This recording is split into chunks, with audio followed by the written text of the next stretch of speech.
Welcome back to the Sports Source. This segment brought to you by Southeast Termite and Pest Control. When the temperatures rose last week, did you see who was out?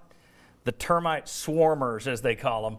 And also, in addition to the swarmers you might see, don't mistake ground termites for ants. A lot of people do. Get a free termite inspection. Free termite inspection for your home from Southeast Termite and Pest Control. I know those folks. They're great, great people. You'll love working with them. Southeast Termite and Pest Control. All right. I want to talk about some hot names versus proven winners. We got a graphic here I want to put up. Everybody always wants to grab the hot name, the rising star. Kevin O'Neal was one of the hottest names in the country. That didn't work. Stan Heath blew up at Arkansas.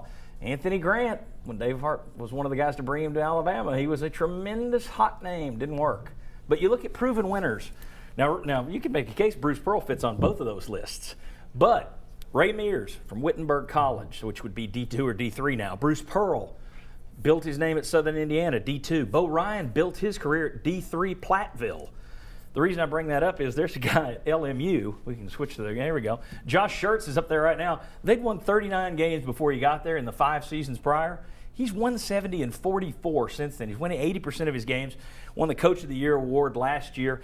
I don't think Tennessee's going to go get this guy, but the point is, these types of guys you ought to put on the radar. Dave Hart should be at Oasis Pizza having pizza and a brew with this guy just to get to know him for future reference, because I think you can find those guys. If somebody wins against equal competition that much, a Jim Tressel in football, I think it can translate to a big winner above a step up. Let me ask you a quick question here, guys. Do you think Tennessee might have a hard time luring a black coach after what happened with Cuonzo Martin? I've been mulling this since you mentioned that. I'm going to say no, because I believe that most of the problem with Cuonzo Martin was the fact he was replacing Bruce Pearl, not because he was black.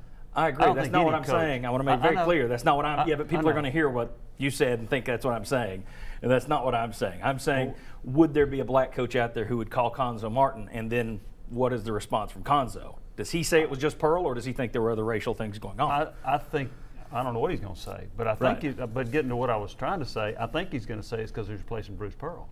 I think. I don't know that he had. I know his wife opened up a boutique and was doing successful and stuff. So that's what I think. Okay. Legitimate question or no, Mike? I think it is a legitimate question. I think any black candidate is going to call Cuonzo Martin, and I think Cuonzo, I don't want to speak for him, but I think he would say it's a tough row, and I think he felt as much underappreciated by the administration as the fans. And I think Cuonzo would say there's several factors involved. One of them may be what you're saying, John, and I think he would say, look before you leap.